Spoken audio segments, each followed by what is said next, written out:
Hello mga ka-Facebook friends! Ngayon ay araw ng Webes, November 6, 2025. At ang ating gospel ngayon ay Luke chapter 15, verse 1 to 10. Ang pag-ibig ng Diyos ay hindi sumusuko. Siya ay may pasensya at handang maghintay, humanap at umalalay sa atin hanggang tayo ay makabalik sa Kanya. Bilang tao, madalas din tayong magdiin ng pagkakamali ng iba.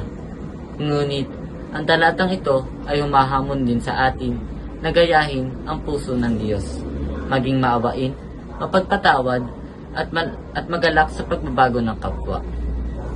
Ang mensahe ng Luke chapter 15, verse 1 to 10 ay pag-asa.